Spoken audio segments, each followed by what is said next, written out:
Good evening, everyone. I am Noor, and I'm here with another exciting Read Talk. Today, we have with us Anju Gattani, author and journalist from USA. She's a fiction author, freelance journalist, fiction writing instructor, a blogger, former newspaper reporter. Let me tell you about her background a little bit. She was born in India, but she grew up in Hong Kong. She has also lived and published in Singapore, India, Australia, in cover stories, fiction features, news interviews, travel, perspective pieces, and many more. Now she's finally settled in USA with her family. I'm going to tell you about her works a little bit.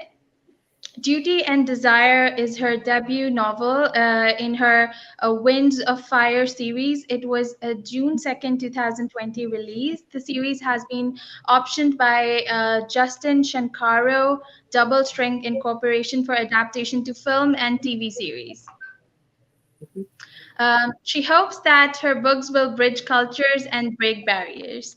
And I'm just so much looking forward uh, to uh, to have a talk with her. Thank you so much for joining us, ma'am. I'm really excited for this talk. I welcome you on behalf of the entire team of Read Pakistan, and we're grateful that you spared your time for this noble cause. We're very glad and very grateful to you. Let's start with your famous book, which is now being considered for the which is now optioned for the film. We would love to know about your journey. Would you tell us something? Well, thank you so much, Noor, for hosting me and my little book and my little series, which has been a 20-year journey. Um, Hello to everybody in Pakistan and everybody around the world who is tuning in and sharing the journey with me. Writing, as you know, and I've watched several videos, including the one recently in October with Ahmed Mm-hmm. Qureshi, sorry. It was so interesting to hear what he had to say about writing, the development of your personality with writing. And, I would completely agree. He's on point.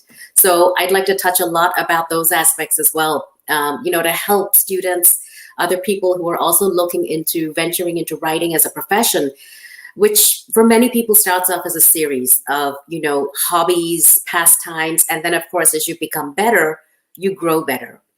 So thank you to READtalks for taking the opportunity to host me. And here's a cover of my little book. Not sure if you can see it, but Duty and Desire. It's 370 pages. It's the first Okay, looks book. interesting. There you go. Flip, flip, flip. Like any book. It's the first book in the Winds of Fire series. And just to quickly show you, this is the cover of book 2, which will be launched sometime in the spring of 2021, Lethal Secrets. This is the cover of book 3, which is The Price of Freedom, which will be launched later in 2021, or let's see, 2022. I'm thinking next year, because now that we have the option for film in progress, there's a lot of work that we're sort of working Plan with. really beautiful. I just searched them yesterday and I just read a little bit about the description of the book, and I was so looking forward to read it. I was like, why didn't I find this book before? And I'm just so wishing that I have read it before this interview so that I could talk more about the book with you. Well, once you've read the book, and if you would love to talk about it, we can always do so again on Read Pakistan, because fiction is really not just a one-stop shop. It's really a developmental process. You grow as a writer. You learn with every book. As a writer, you change with every book as well, which is something I did not expect. I don't think any writer expects that. Your perception changes. The amount of professionals you network with also helps you grow in terms of your writing, but also in terms of your professionalism and the career. So we could always, talk again once you've read book 1 and then you've read book 2, and let's see what you think about it, Noor. I That would would love be to hear great. what you That think would be about lovely. it. Yeah, That's so generous of you. absolutely, not a problem. I have been on this journey for 20 years, and for 10 years before that, I was an international freelance Mhm. journalist. For the 10 years that I was getting published in India, Singapore, and Hong Kong, I had never met another writer. So can you believe going through 10 to 12 years of your life, not meeting anybody who's like you? And then what my motivation and goal also is in the writing professionalism career is to help other writers in their journey. So as students of the writing publishing industry, for those who are interested in creative writing, I can talk about that later on, how I'd like to help other writers with the YouTube channel that I've set up. But yeah, go ahead, Noor. Where would you like to begin? Because 20 years is a long time. So you take the lead. Anywhere you like. I'm just not particular about anything. It's like wherever you feel comfortable. We just like to know the journey of an author. Okay. So what I'll do is I'll start telling you a little bit about Duty and Desire and give it to you in a 1-paragraph snapshot. Then also talk very briefly about the 20-year journey. And then how about you ask me the questions? And if any of your viewers have questions, we can talk about it. So at least the answers are relevant for them. And what I'd like to say is this book, again, it's available on Amazon. The story of Duty and Desire really is about the story of a modern young Indian woman who is promised the perfect lifestyle, the perfect husband, the perfect family. But she finds herself that to preserve the family honor, she has to sacrifice her true love. And in a twist of fate, finds herself in a dysfunctional family full of lies, deceit, and betrayal. That's where the series begins. And then, of course, book 2 follows on book 3, and it maps out Sheetal's life throughout the series. So in a nutshell, the journey has been, as I told you before, 20 years. Along with the 20-year journey, the first 2 books in the series alone have gathered over 500 rejections from literary agents and publishers in the US. And this is 500 rejections over the course of 17 years of submission. As I was developing the series, as I was resubmitting the books, as they got better. And of course, a lot of that is due to the marketplace, my growth as a writer, the level of the writing that the story demanded, which I had to bring my writing up to, which is what I was talking about, growth as a writer. And various other aspects which come into play, which are, really beyond a writer's control. So that, in a nutshell, is the 20-year span. The original manuscript, the original story took 18 months to write. And I'm old-fashioned. I write pen on paper, my very first draft. I've tried writing on the computer. Believe me, Noor, I've tried. And the only thing that happens is I'm looking at the cursor blinking, and the cursor is blinking back at me. And really, we end up going nowhere. And then I feel the pressure of that stupid cursor telling me to write something. So what I've decided, and every writer has their own process, it's very individualistic. Mm-hmm.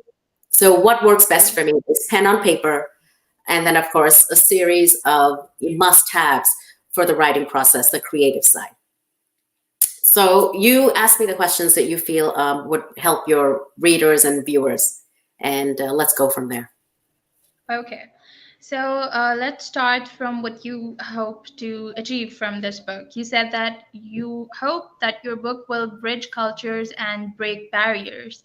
Mm-hmm. That's a wonderful ambition. It's that what you hope to achieve is that something what you hope to achieve from your work on a societal level, or why do you think that is important? So what I would say to answer that question is you might find this really funny to begin with, is that when I started writing the series, I had no idea why I was writing these books. I had no clue what the themes of the book, the journey, anything. I just knew I had a story to tell. So in essence, when I touched on the 3rd manuscript, which is not the 3rd book in the series, but on the 3rd manuscript, another book project I was working on, which is not tied to the series, I started looking at my work and I was trying to understand, why am I writing these stories?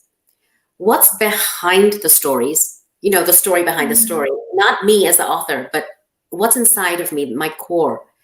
And of course, what am I hoping to gain by writing these stories? Now, I'm not talking about New York Times bestseller or international fame. I'm not talking about any of that. I'm talking about a very deep level for a writer, which is, why am I writing the stories that I put down on paper? And of course, as I started looking at all 3 manuscripts, two of the first books in the Winds of Fire series, a third book, which is not tied to the project, I saw that there was a pattern which was repeating in each of the books. And some of the patterns which I realized was each of the books crossed cultures. So they crossed the divide from one culture to another and back. The other aspect was I was going against the grain of stereotypes, which I really feel, I really don't like stereotyping inside as a person, because I grew up in Hong Kong where we had 36 nationalities under one roof in our school. That's how I grew up for like 12 to 15 years of my life. So when you grow up that way, you always see people and respect them for who and what they are. True. And the other thing I saw was I was crossing continents with my stories. So my story would begin in one country and it would transition to another. And of course, sometimes it would go back and forth. And I was also going against preconceived notions. And when I say preconceived notions, what I mean by that is information that we get secondhand from the media, information that we learn from somebody else. We automatically, by default, make that our own impression. So instead of, that explains a lot. Yeah. You agree with that? Yeah, your background, how you grew up, different cultures, different places, moving in, moving out, interacting with different cultures. That explains it entirely. That your major aim should be, bridging the cultures and mixing in and trying to achieve something with your book that you've been trying to achieve all your life. So that reflects a lot on your personality as well. Well, it's an attempt, that's every author's attempt. Of course, you don't, as an author, you don't set off with that goal in mind. For me, it took 3 manuscripts to try and understand what on earth am I doing? Why am I writing these books? But when I began to see the patterns, that's when I could start putting it 2 and 2 together. And of course, it started making more sense. The stories, the pattern. In the marketing side of it and in the publishing and professional side of it, that becomes your brand. So, but obviously, even if you have a brand, that brand has to stem from within you, the core of within you. So that's where, the bridging cultures and breaking barriers came from. So I realized very quickly the goal of my books and my series was to bridge the cultures, the divide that we all seem to have, the walls between us, to bridge that with respect for the other person's culture and value system. And of course, to break the sorry? Please continue. Yeah, and of course, to break the mental barriers in our minds from secondhand information. And I'm not saying that secondhand information is wrong or in any way unjust, but I'm just saying that, if we form our own information for ourselves, we're in a much better position to make a judgment call than based off somebody else's. Okay, that's a nice way to put it. Moving on to the topic, it's your handpicked topic, how fiction created and saved me. This seems to have a deeper meaning to it than what shows to the surface. Would you like to expound on it? Yeah, absolutely. Which part of it interests you? How it saved me. Saved me? Okay. Yeah. So let's start with something which I'm sure maybe some of you would agree or disagree with. A lot of times we talk about the author creating the fiction piece. I would say it was a reverse for me. My fiction created me. So how I would justify that is by saying that when I was 7 years old, I was first published in Hong Kong's leading English newspaper, the South China Morning Post. Now, they had a children's segment. Don't get me wrong. I didn't make the front page or anything. It was a children's the Young Post Club, which came out every Sunday. They were looking for contributions from kids. And I thought, well, why don't I just submit something and see what happens? I have nothing to lose. So I actually sent in a drawing. It was a drawing of, I can't remember now what it was, but I remember when it got published, which was really surprising. I saw the drawing, I saw my name, and I saw my age. 7 in brackets next to it. And for a 7-year-old girl, that is the most powerful feeling. especially when, like Ahmed said, he grew up in he was a very quiet, shy person. He would hide, um, before coming home. When he knew there were guests at home, he was waiting outside in the cold. So I would say I was similar in that I was very shy. I didn't talk a lot to people. I didn't know. It took me a while to get to know people. That was when I was younger. Once I got to know people, of course, I was a chatterbox. I was a storyteller as well for a lot of my grandparents and extended family members. But the one thing that I do remember is the feeling of power when I saw my name published. And then I saw it published again several times. And then, of course, at the age of 9, a little poem that I had submitted got published. That feeling of empowerment to know that something you had written is going to be read by millions of people or hundreds and thousands of people, and they can associate your name with what you've written, gave me a feeling that I was being heard without having to yell and scream. It's a very, very powerful feeling when you're that young. So that's basically how the writing started creating me. It gave me a goal. It gave me a vision to aspire toward. And I won't say that, I was this triumphant little girl who was out on a mission to get published and write. No. What I was doing was simply, I had a vision, I had a goal, I had a purpose, and it was a question of being able to fulfill that. But that came to me much earlier on than maybe it would for other people. So that was where it it created me. Now, how it saved me was, we just touched upon this briefly, was, I told you about my freelance career as an international journalist for 10 years. So when you're raising 2 little kids, you don't have the capacity to go out and work full time because you're raising 2 little kids. Your husband's always traveling Monday to Thursday, Monday to Friday, or it could be 2 weeks at a stretch. You have to really put priorities in place. And of course, for me, I thought, well, raising the kids and the family and everything is obviously for a second, was the career in writing. But to get to the career, I had to develop myself as a writer. So I started writing, getting published for publications across the world in all these different avenues, starting with fiction. And then it moved to interview pieces, columns, contribution to columns, and of course, a bunch of other travel pieces and things like that. And that was going really well for 10 years. Then we moved from Singapore, we moved to Australia, we moved to the US. And then, of course, my entire writing platform came to a stop because the magazines I was writing for didn't have the online platform and presence that they do now. This was back in 2001. So they had a front page. The magazines would have a front page, but that's it, nothing more. And of course, if you're writing for a magazine in Singapore, you're living in the US, the people you're going to interview for a piece would not connect with the Singapore audience because the lifestyles are very different. The patterns of thinking, the patterns of behavior are very different. The socioeconomics, the functioning of the 2 countries are so different. So I realized all the doors that I had worked so hard to open closed down on me.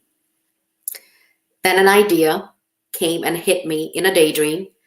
And it was basically a nap I was taking for 20 minutes before I had to pick up my little 5.5-year-old from the bus stop. That dream or sequence of a dream that I saw became what is now the end of book 2 in the Winds of Fire series. But I had to work backwards. So I saw the scene like a movie, except this movie didn't exist. And then I had to work backwards to understand who are the people, why are they running, who are they running away from? What's going on? And so I had to work backwards and just start understanding how to get to the end with pen and paper and nothing else. So that's basically how my fiction saved me, because it took me 18 months to pound out the original manuscript.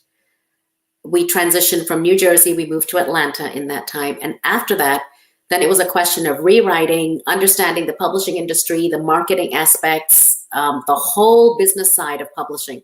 Getting a literary agent, traditional publishing versus self-publishing, which came up much later in 2010-11, all these different avenues.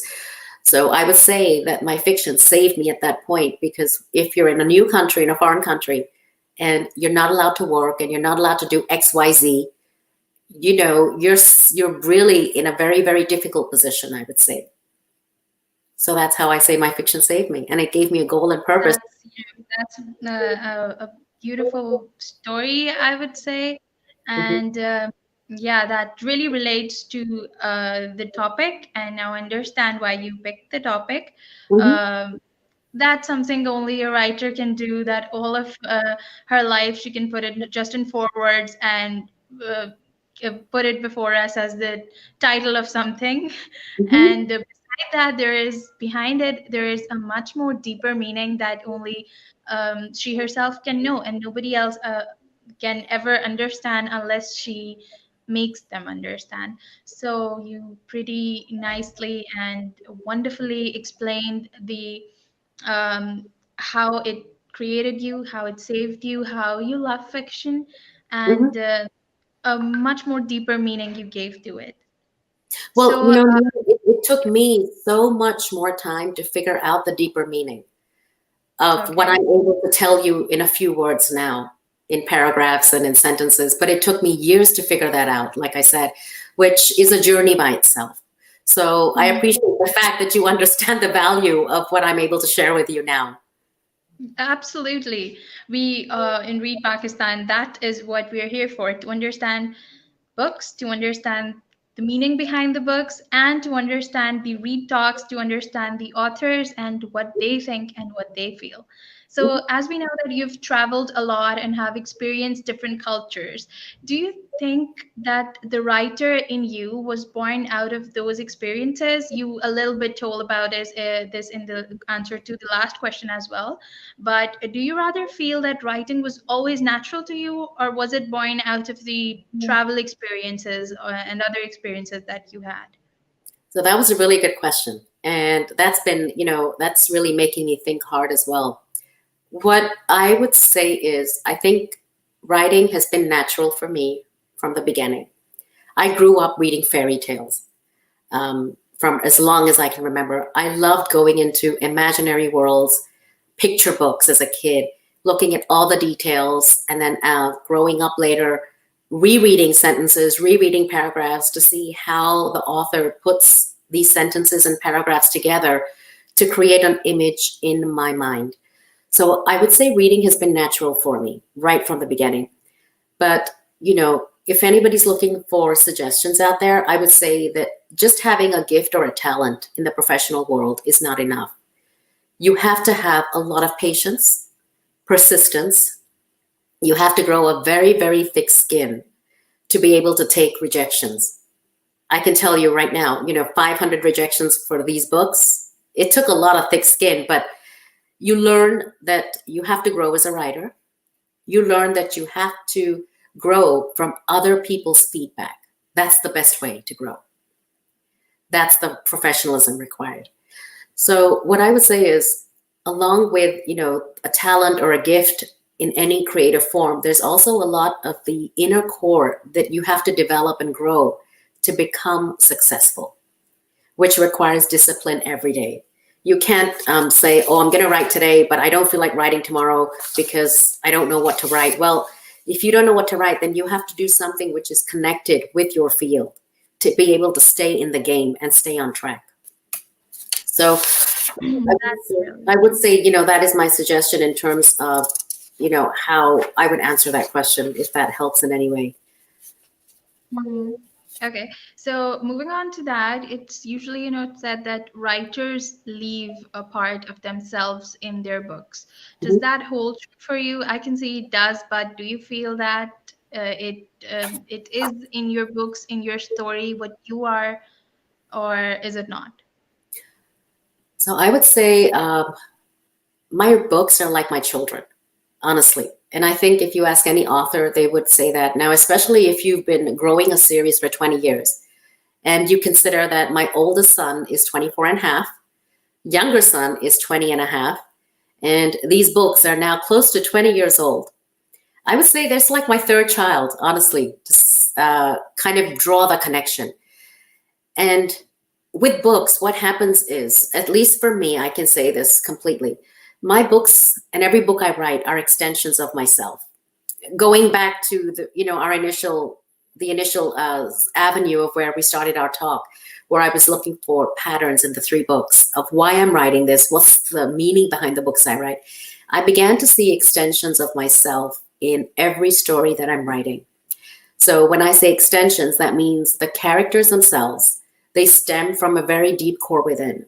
And alone in Duty and Desire, I can tell you I'm dealing with over 25 characters who have significant roles.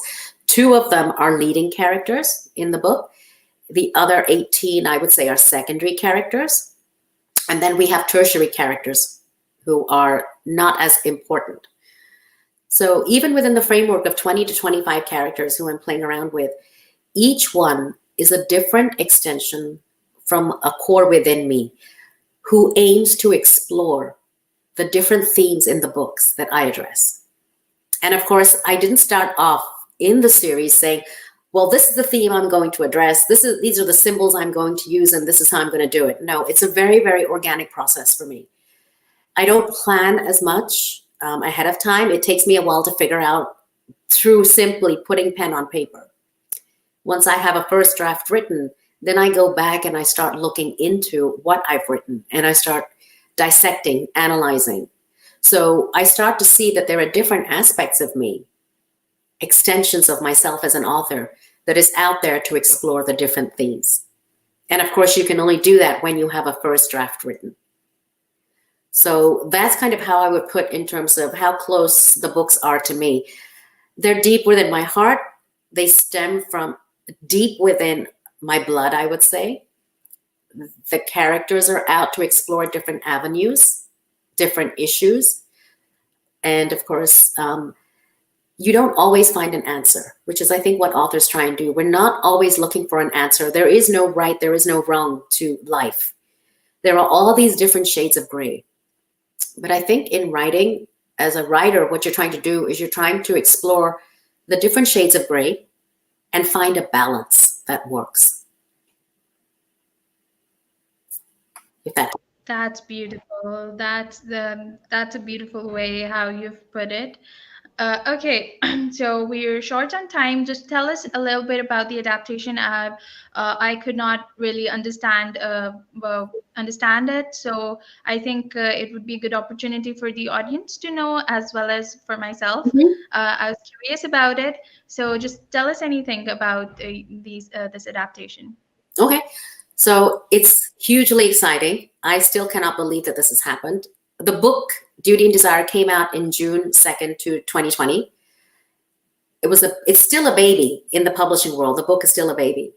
In September, this producer from Hollywood, who is very, very highly acclaimed, read the book.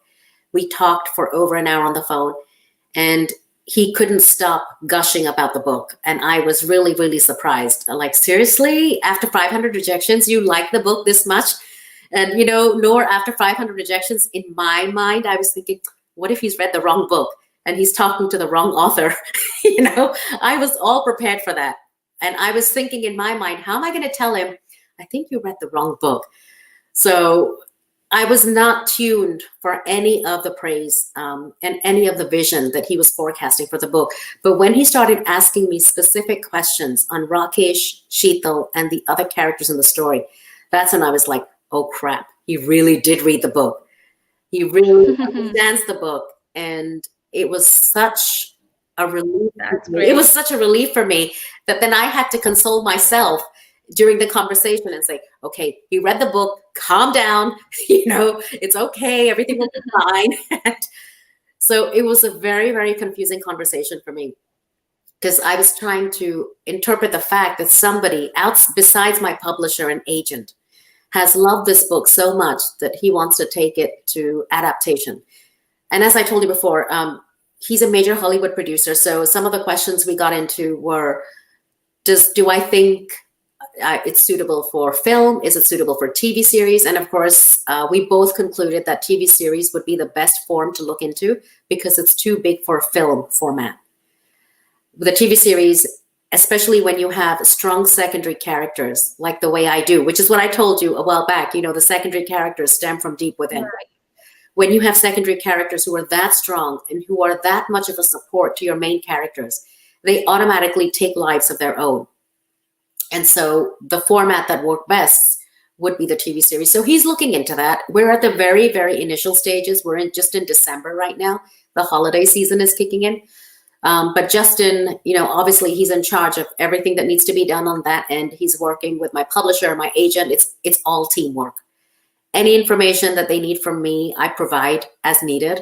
But right now it's in the very initial stages. So I think we'll know a little more in 2021.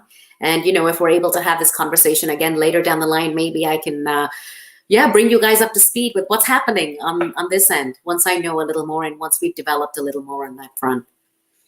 So, but it's looking for, it's We looking. always love movies and TV series that are based on books because I just feel that they have a lot more depth into them. I love book-based movies. I love book-based TV series, and I will so look forward to these as well. Mhm. I wish you good luck on that, and I just feel really happy talking to you and listening to your entire story and your struggle. It makes me feel like I've read a book entirely. So it's a really nice conversation. So Thank you. coming to reading, we would love to know what you like or liked to read. A Mhm. good writer is always a good reader first. So tell us what you like to read. Absolutely. And I would say that you cannot write or be a writer without reading. Absolutely. Um, my favorite books, and you will not believe this, I actually have them all stacked up here for you because I thought, what better way to share the gift of books, and especially my favorite books, than, just instead of talking about it, I thought, I'm going to show you the covers. And then I've got for some of your audience members who are looking into the avenue of publishing and writing, books that have helped me in my journey on the craft side. So first we'll do the fiction books that I love the most. Amy Tan, The Kitchen God's Wife, is the book that I used to understand how to write women's fiction. And if I look through this Okay. book, you'll see that I've highlighted, whoops, wrong side of the camera. I've highlighted so many pieces. I broke this book down into flashcards to understand how to write women's fiction. Then, of course, my favorite book of all, The Kite Runner.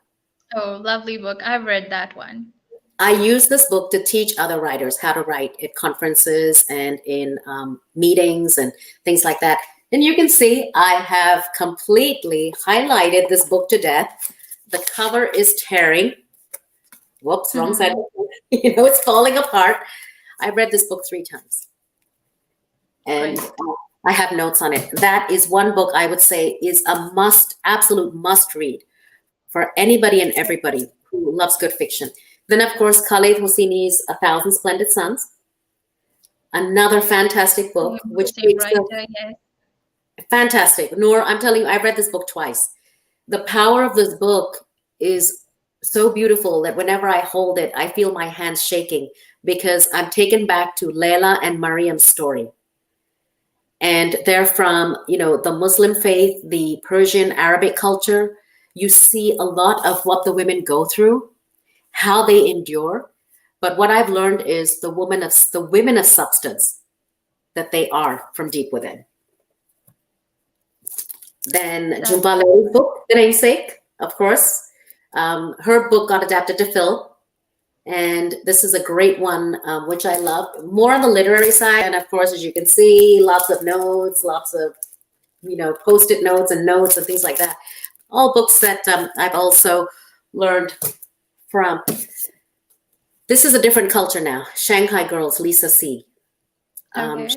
She is a very, very gifted writer, New York Times bestselling author, highly acclaimed.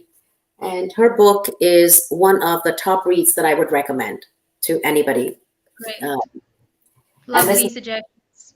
that's really, it's a book that I love to death. Lisa C's book, which is Dreams of Joy, which is the sequel to Shanghai Girls. Okay. There you go. And I absolutely love this book. And I'm going to go back a little because I forgot to take out this book. Here you go. This book moves from China to the US. So this book starts off in China. moves to the US, and then you have the second generation moving from China to the US. It's an immigrant story, very, very powerful. Then Great. the one book which I love the most this year, this is my 2020 favorite and probably next year favorite as well, which is equivalent to Khaled Hosseini's books, The Henna Artist by Alka Joshi.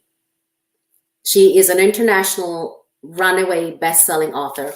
Her books have been translated into more than 15 or 18 languages. The book is set in Jaipur in the 1950s. The main character is Lakshmi. It's a phenomenal book, and the second part should be coming out sometime next summer, 2021. And it's a trilogy.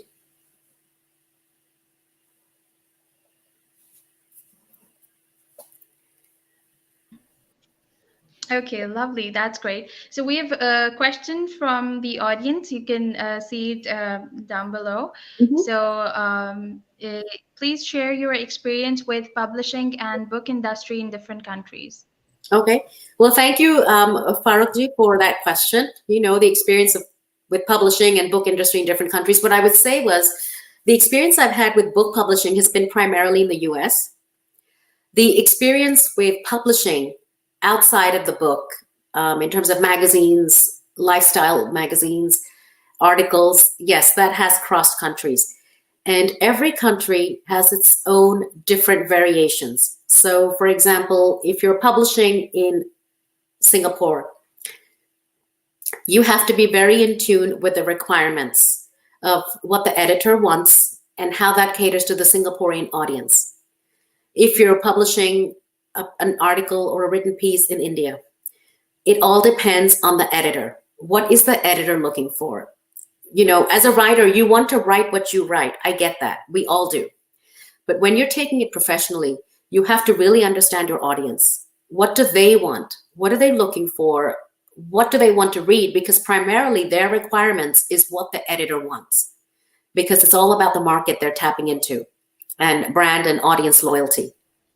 So these are things you really have to be very in tune with. Apart from your own creative process and your own interest in writing, you really have to understand what your reader wants. Now, having said that, I will say when it comes to fiction writing, you cannot write to a market. If you're going to write to a market, remember, writing and publishing in the book industry is a marathon. It's not a sprint. So if you're going to write to a market, by the time your book comes out, which could be several years later, that industry will have shifted and changed. The requirements will be different. The audience may change. And if you have catered to a market that existed 5 years ago and that market is gone, then your book and your story doesn't have a validity right now. So don't write for the market. Write the story of your heart. Okay. And that story will automatically find an audience and its avenue, because it will live forever the way that it lives forever within you as the author. Okay, that pretty much answers the question. There are so many comments from so many people. I would just add in all of them. And I'd like to thank you Side by Side for the wonderful suggestions for books, for wonderful advices, for sharing your experiences, and for telling us about your book. I'm just really excited to read it, and I'd love to. I'm looking forward to the adaptation into TV series as well. I'd be the first person to watch, I assure you. Well, wonderful. Well, read the book and let me know what you think. Before I forget, Noor, one important thing that I promised your audience members, for those who are looking to write and get published, these are 3 books that I would highly recommend. The first one is Story Trumps Structure, which is by Stephen James. And it's breaking the rules of writing. We all talk about, writing by rules and then breaking them. So this book is excellent. The next one I would say, which I carry around everywhere, is The Art of Character by David Corbett. It's a fabulous book which teaches you how to get into the art and the heart of your characters that you're creating and making them real so that they leap off the page. Now, it's not a DIY. It's not like a instruction manual where you read it and then immediately you know what to do. You have to apply the things that he's taught to your story. And then, of course, David Corbett's other book, which came out, which is the second part of it, is The Compass of Character. I would say these three books really, really hold the gamut for anybody who is looking to publish or become a professional writer in fiction. They are fabulous books. And these are the three that have really helped me. Okay. Thank you so much. That was a great talk. I loved it entirely. Loved the suggestions. Loved your story, and I'm so looking forward for another read talk with you. Surely we'll arrange it after we've read your book and maybe after your adaptation is out. Mhm. And That will take several years. The adaptation will take several years, not happening soon. okay, okay. Oh, that's the sad news, but no Yeah. problem. Maybe after this read talk, many people will read your book and then they will have questions about the book. And for to entertain them, we'll arrange another read talk, inshallah. Absolutely. Absolutely. Yes. Yes. So thank you so much for sparing time for Read Pakistan for this noble cause. Would you like to say something about our platform, about Read Pakistan in the end? Yeah, absolutely. I would love to say that I think what you guys are doing are phenomenal. You're able to extend outside the classroom and outside a literary focused environment, which mandates, for students, you must read this, and that happens throughout the world. Kids and students are handed books that they have to read, and books suddenly become a burden. So the way you're handling your platform, getting authors, getting publishing industry professionals, and I've watched a few videos, it opens a door to reading and writing outside of a mandate. It makes it interesting. It makes it exciting. It gives it a different avenue and a different approach because writing books, literature, honestly comes from deep within.